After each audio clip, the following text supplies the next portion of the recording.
Take two. Welcome to not Victoria West. Welcome to Bethulie. But you know, we always have the nicest ghost at the hotel. And this is the ballroom. You can see the theatre. Oh, on that side. My plan today was to start in Bethulie, where I'm staying, and to end there as well, catching the sunset from South Africa's longest bridge. There's an old windmill or wind pump. Because landladies would do the most inconvenient things, like getting married or dying.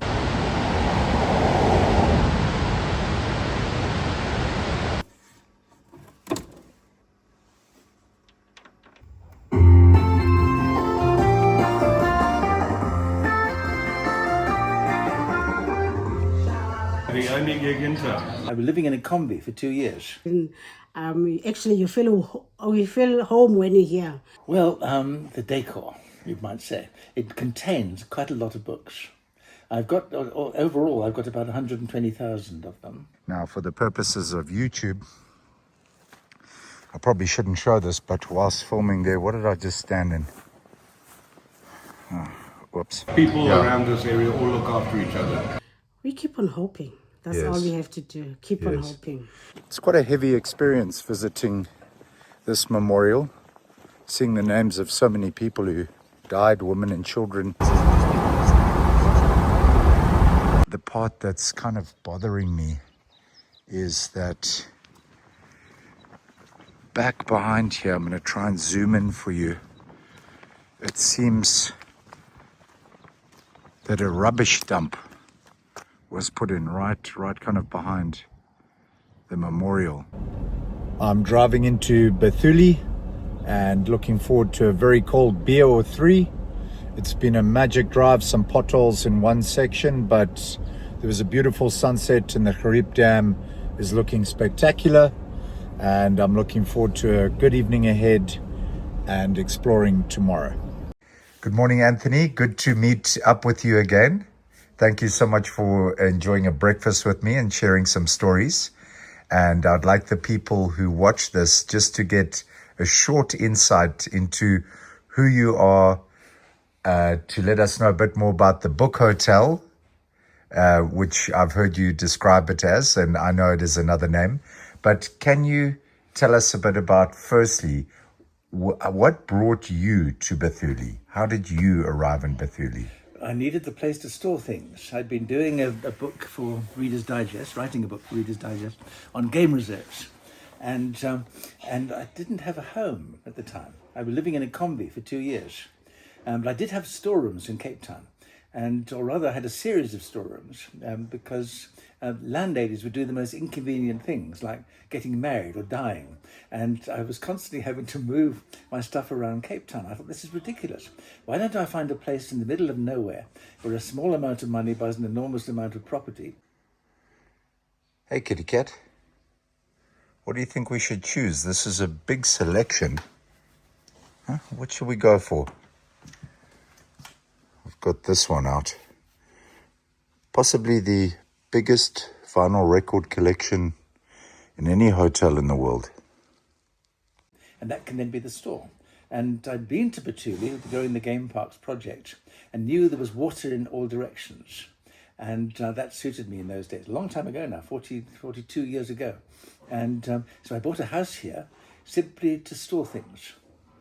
And we'd come back now and again, then began coming back here to write my books. And of course began meeting the local people, and I thought they were wonderful. And so I've never seen any good reason to move on. Wow, that's amazing. So 42 years in the journey. Now, the storeroom is no longer the storeroom. Can you tell us, I think of it as the Royal Hotel or the Royal Bethulie. What is the name of your establishment? The Royal Hotel. We call it Royal Hotel Bethulie because, of course, there's lots of other Royal Hotels in South Africa and around the world. So that's the easiest way of distinguishing them. And it's a rather large storeroom still, but can you tell people who are watching this who might not know why it's sometimes referred to as the Book Hotel? Well, the decor.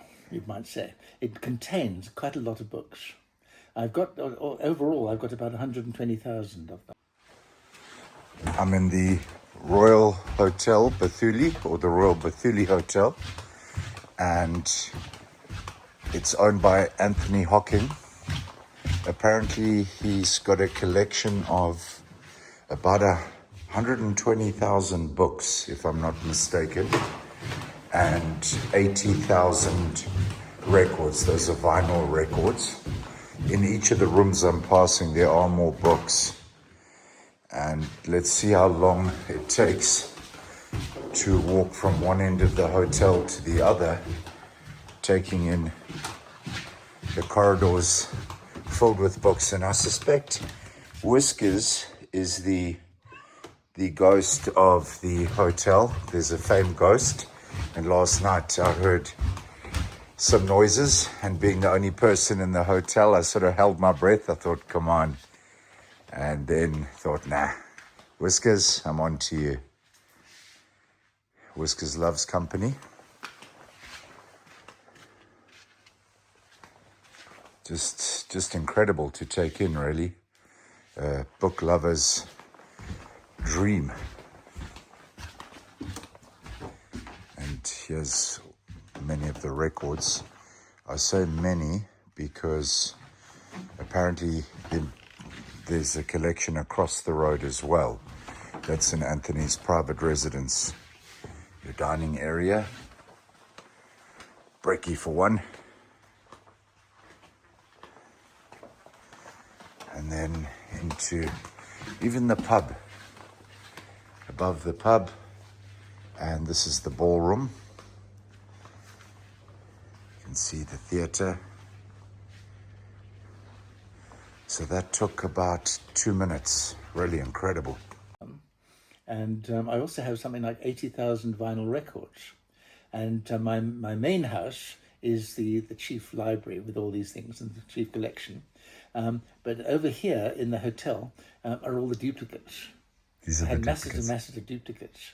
And in multiple copies of many things. People say, do you really need 100 copies of Graceland, the famous LP? I said, well, you never know. Just as well to be prepared. Yeah.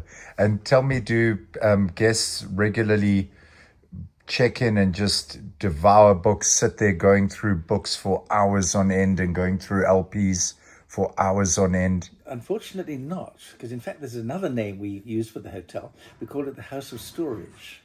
And that's stories that are told.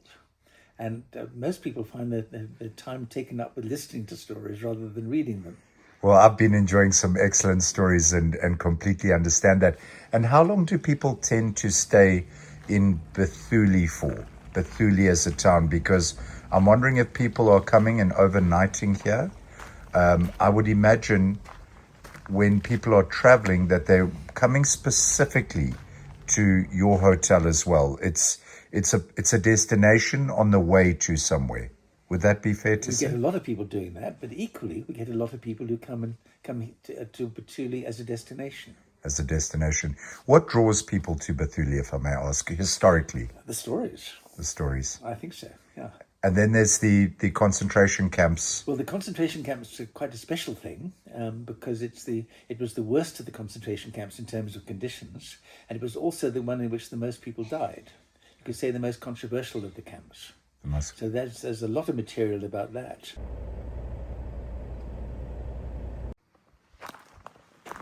I'm at Camp Kirchhoff, just outside Bethulie. It's the memorial in honor of those that died in the concentration camps in town.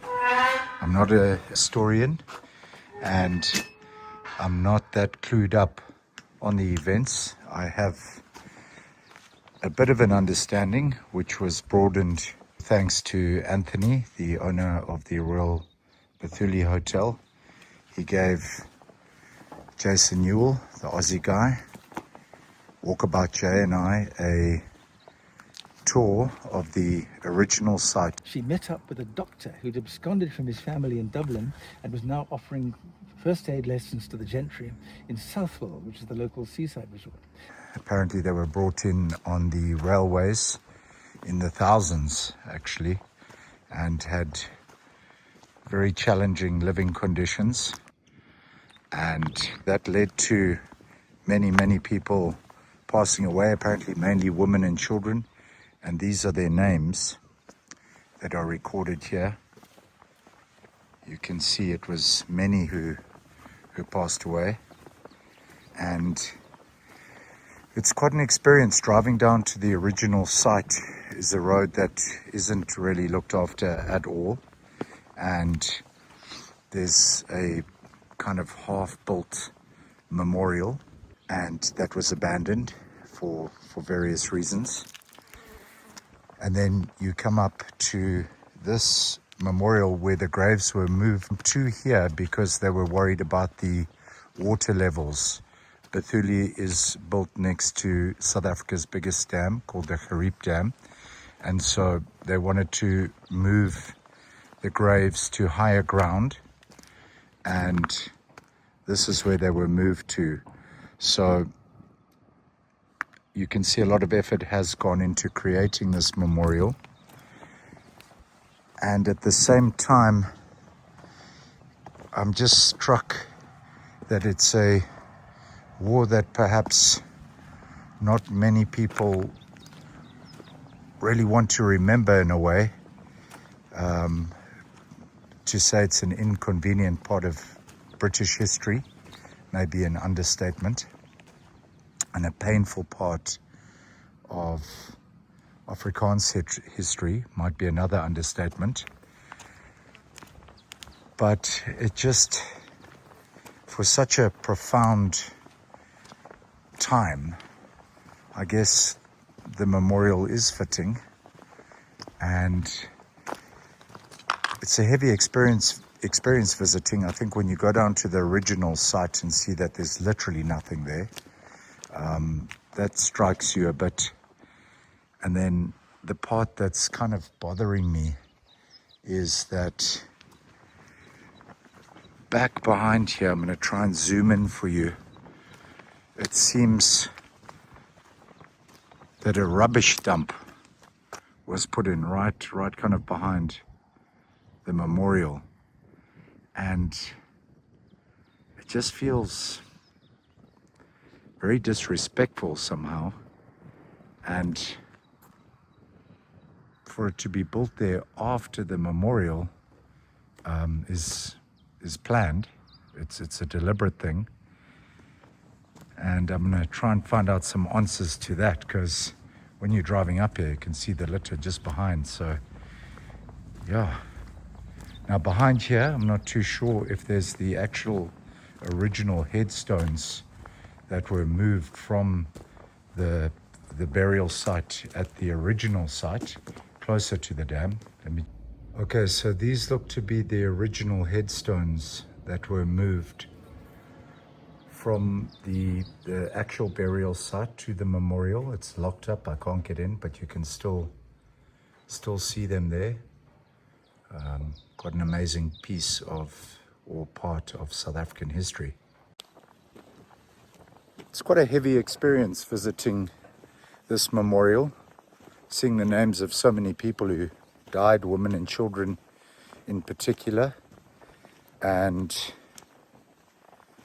how to comment on it. I mean, it's the first time I've been here. A lot of love has gone into this memorial, and I'm sure the names on this wall are remembered by the families. Somehow it just feels like a bit of history that, if not lost, isn't that well known. The concentration camps in South Africa, and of Bethulie in particular. But maybe it's just me who's not that well informed. But there's lots of other things too. This hotel itself, where in the area we're in now, this was a trading store back in the 1860s, before the hotel started. The hotel started 152 years ago, which makes it one of the oldest in the country. But as a trading store, this was quite significant also, because it was run by someone who became very well known later on as a mining magnate, a chap called J.B. Robinson. And J.B. Robinson, as a young man, this was his trading store, and it was from here he founded the diamond industry. It's a whole story on its own. That is amazing. And Anthony, you mentioned that there's a lot of other things to do. Could you mention a few, one or two, for people who haven't visited the town or perhaps visited and just went through, and some reasons to come back? That's a tricky one. We're very short of those things. We used to have lots of artists here, and for some reason the artists have either moved away or they've died or done other things, and the artists aren't here anymore. That was something really special when we had name artists here. And we had a pianist, a concert pianist of great repute, and he used to do little soirees for us in the hotel before dinner. But I would say that we're a bit disappointing from the point of view of all sorts of leisure activities. It's mainly staying here in the hotel and listening to the stories or reading the books or whatever it might be. That's the experience on its own. And of course, we've developed quite a lot of touring around the town. I easily can do 3 days. I'm sure I could do 10 days if anyone wanted. But Bethuli and environs is a good 3-day tour. Can do it. But we do little tours, sometimes just an hour, sometimes for that much longer period, depending on what people want. And I know I can keep going until I start seeing people yawning. And then I know it's time to stop. So that's the concentration camps, walking through town, discussing architecture, history, things of that nature. That sort of thing, yes. Yes. Well, that's wonderful. And then you mentioned people leaving. A tough question, and it's something I ask everyone. Is Bethulie a town on the way up, improving, or on the way down, getting worse? I'd say on the way up. Luckily, we're certainly not in the position of some of the surrounding dorpies, which are failing and disappearing. But there's been a lot of new people coming in, and some of them make special contributions, really worthwhile contributions.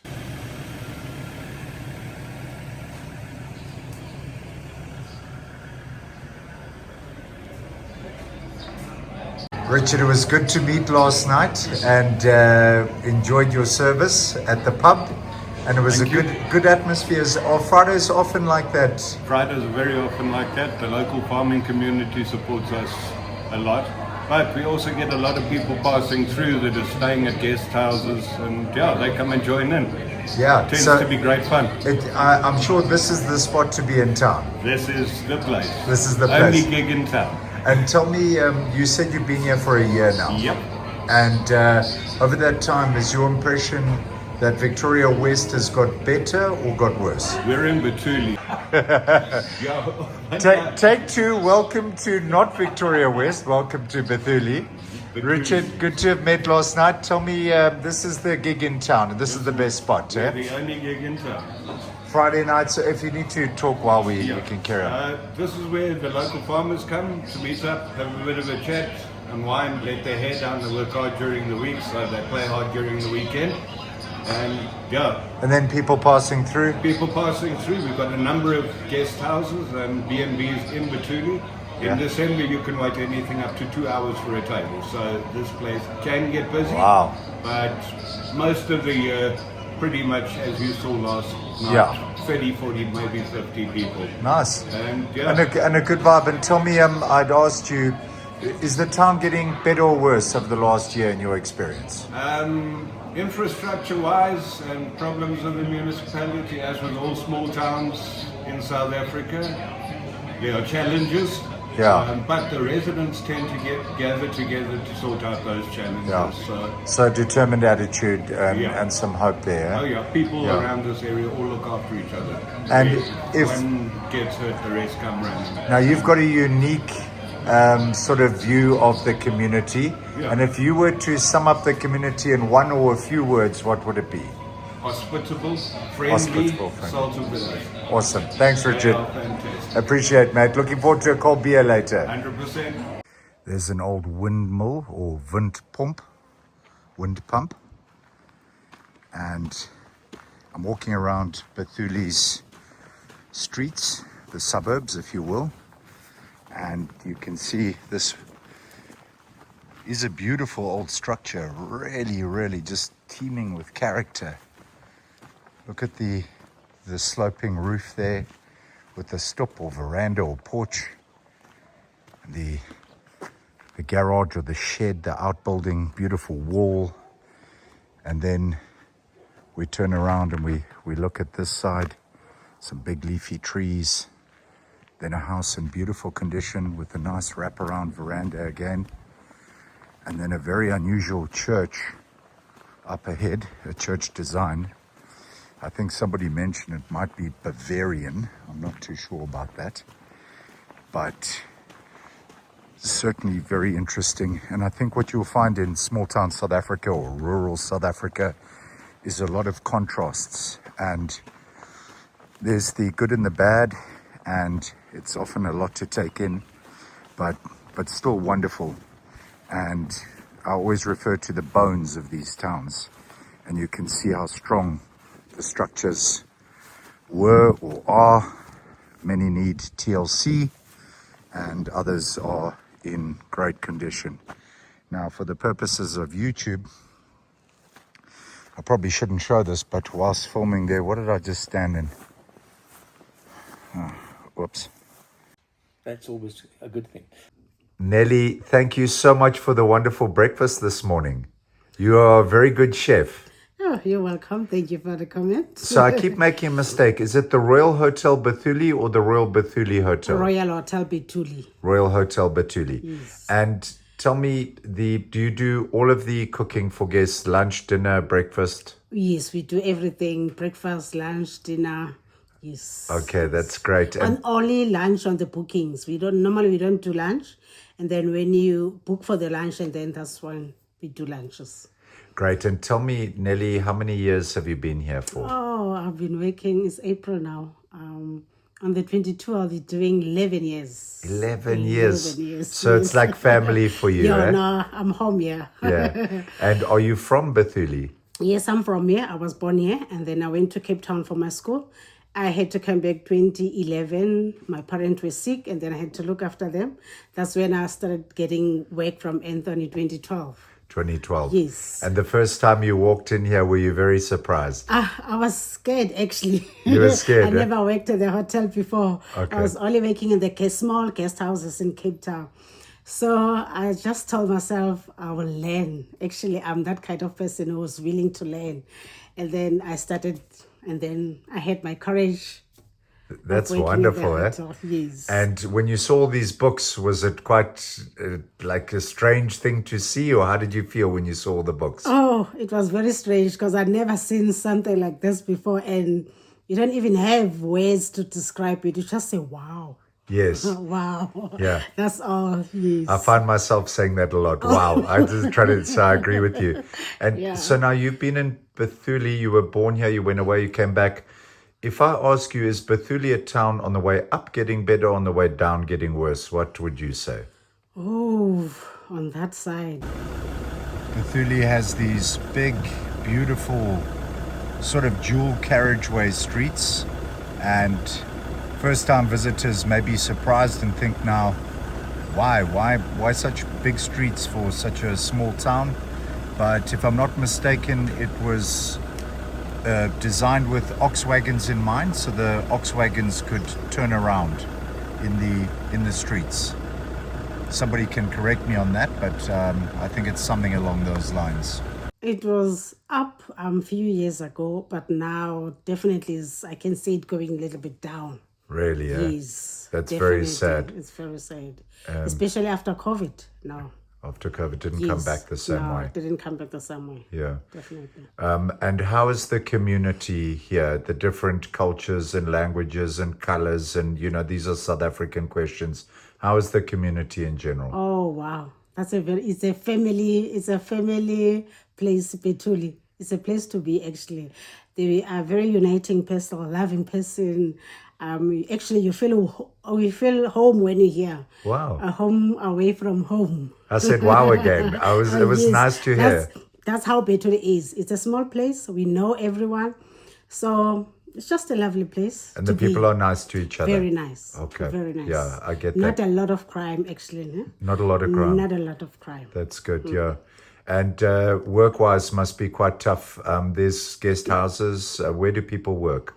On the side of work, it's very tough on that because we only have guest houses. They only took one person to work, so we don't have much work at Bethulie. It's only You Save, the hotel. We also got the abattoir just across when you go to Sprongfontein. Yes. That's the only places where people can work. So side of work is very hard. Okay.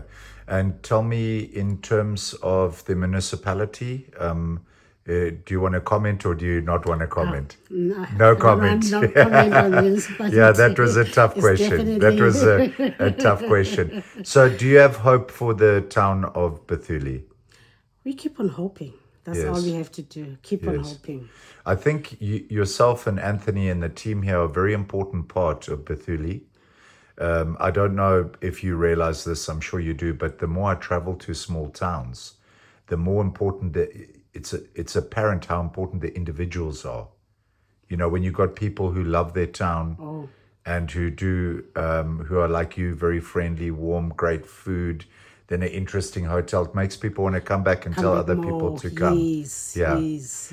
So I thank you very much for being interviewed. And we've had Whiskers here the whole time. I think Whiskers might be the ghost that I heard so much about. But you know, we always have the nicest ghost at the hotel. The nicest. Thank you. Thank you, sir.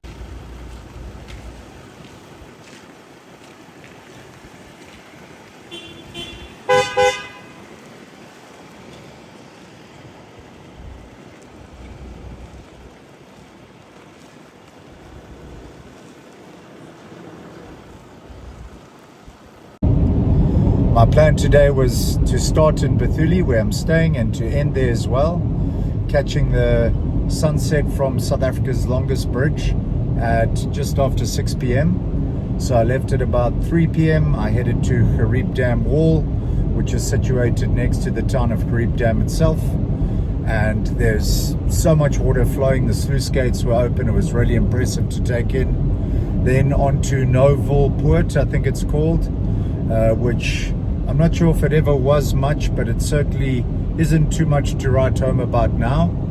I heard the bar and the hotel were festive. They're still festive, but it looked quite dilapidated. From there, I headed to the tiny town of Overston, great location, and didn't really get to investigate much. I did see that there was a municipal swimming pool, which is in ruin, as are the municipal tennis courts. From there, I went to Venterstad, which is even more ruined, but didn't have time to stop because I want to make the sunset. And I would have liked to, though, because in and amongst the ruin, there was a rugby game on the go, and the town seems to have come out to have watched, and there was a nice vibe.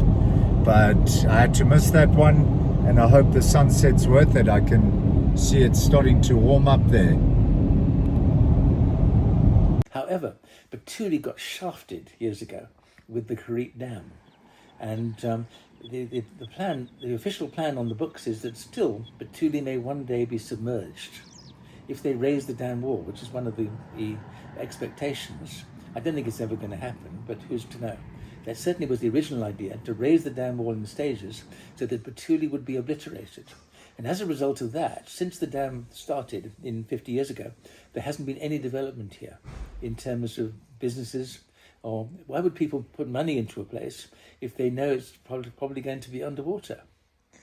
It's been a major handicap for the town. That's very concerning. There's also, I guess, on the positive side, more short term, when people visit, they can also visit the largest dam in the country. I think you mentioned it's 164 kilometers to drive right around. Yes. And there's a few towns, I think Venterstad, Gariep, Overston, so those come to mind. Those kind of places, so you can tie in that to a visit. You mentioned some new blood coming into town. Have you found since the pandemic, or for any other reason, there's been people looking to move to smaller towns, and Bethulie is one of them? Well, many of them, of course, are escaping the cities, which Yes. in their different ways are nightmares. Yes. So you are getting those people from the cities coming and We settling are, in. yeah. Yes. And we're also getting a wave of black migration from the Eastern Cape. That is fascinating. Well, nobody knows how many people live here. I think that there's no secret that the most recent census was a complete thumbsuck. And so I saw it for myself, the ways that the whole thing was carried out. I thought, how can they possibly extract any meaningful figures from this? But soon after that, I was talking to the police here, and I said, how many people do you think are living here now? Oh, we're working on 19,000. Then I asked the ward councillor a couple of days later, how many people are living here now? 29,000. So in other words, nobody really knows. And this makes it rather difficult to plan anything. But a large part of that 29,000 or 19,000 is people from the Eastern Cape. The Xhosas have now overtaken the Basotho. What's driving that, would you know? Well, apparently conditions in the Eastern Cape are pretty awful. And they think that the grass is greener on this side. It looks like you've had great rain and the grass is very green. That's quite true. Yeah. And then, Anthony, just a few other questions. The graveyards in the area, I mean, there must be very old graves here. Well, of course, the most important probably is the concentration camp graveyard, which was moved because of the Gariep Dam. And so it was moved to higher ground so that the remains would never be submerged. But we've got all sorts of others. We've got a little missionary graveyard next to the old mission here from the 1820s. That's when it started. And our big graveyard here, we do the occasional ghost tour in there, which is always great fun. And other ones littered around the countryside. Yes, we've got lots of people buried here. Do families from around the world come and visit? I mean, are there people from the United Kingdom who come through, as well as perhaps Afrikaans people from around the world or still in South Africa? Well, I'm constantly surprised by that. We're constantly seeing people coming back to check on family connections. Bethulie is a great place to have come from. Yes. And so, yes, that's quite true. There was a woman here from Australia a couple of days ago, and she's direct descendant of the original missionary here. And she knows where all the mission papers are. They're all in New Zealand at the moment. And so that's a very interesting lead. I must try and track it down. That is a good lead. Anthony, the community, that's broad. It's the 19,000, it's the 29,000, and there's little nodes of communities. How would you describe the community? A kind community, friendly, divided? Well, it's quite interesting. I look at two neighbours of ours, Philippolis and Smithfield. In fact, Philippolis, Bethulie and Smithfield are three of the four oldest communities in the Free State and north of the Orange River. And they have very different ways of surviving. I sense that in Smithfield and Philippolis, everything is horizontal. And you find the old families and you find the new people up on top. So there's a complete disconnect between the two. Whereas here, it's more of a vertical division. And you have little cliques, depending on church or politics or family traditions or anything like that. And you find the newcomers attaching themselves to one or other of these peaks. A very different kind of approach. Fascinating. Last question from my side on camera, because I'm quizzing you off camera and loving the stories. I noticed there seems to be an abandoned resort above town. If it is above, there's a dam. And it looks like an abandoned resort. Do you have any information you can share with us on that? Well, every now and again they're trying to start it up again. It was essentially abandoned when there was a change of government in 2000. We've suddenly found ourselves linked in with 8 other dorps as a municipality. Before we'd been truly independent. And before that, the resort had always been pretty worthwhile. It took a big knock in the early 80s when they developed a resort at Gariep Dam, just 50 k's away. And even the Bethulie people were going over there. And also the dam that's part of the resort here, every now and again dries up. It's dried up twice in my time here. Stays dry for a couple of years, and then, of course, the rains come again, and it fills up once more. But all sorts of ideas have been put together, none of which ever seem to see the light of day. Is it something that you'd recommend I go and have a look at, just for history's sake, and Certainly photograph? can have a look at it, yes, Yeah. yes, certainly. But I think the existing chalets, which were never very much in the first place, I think the architects and people who've had a look at them say, no, they're not worth saving. Rather than knock them all down and start again. Okay. Anthony, that actually I said last question, but just another thought that comes to mind when you put it that way.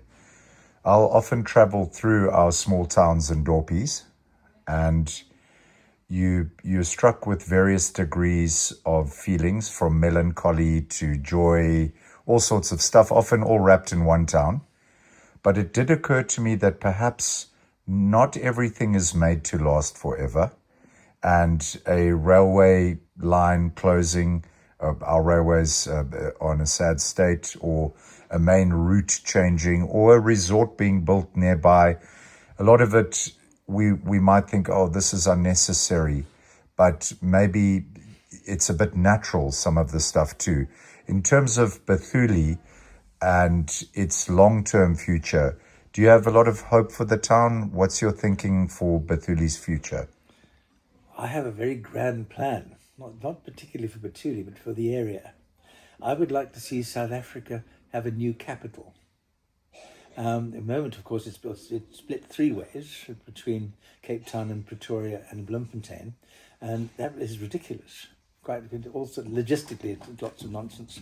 And there's been talk over time of a new capital, but mostly people think of existing communities that can be developed. I would like to see a new capital at Gariep, because it's where three provinces meet. You could cut that out as a sort of South African capital territory, rather like Canberra or Washington, D.C. for that matter. And it's already got the infrastructure in place. Then I would see Bethulie as a nice place for people in the capital to go for weekends. That is a grand plan, and I'm going to pick your brain off air. Thank you so much for your time, Anthony. I greatly appreciate it. My pleasure. And no hoverboarding this time.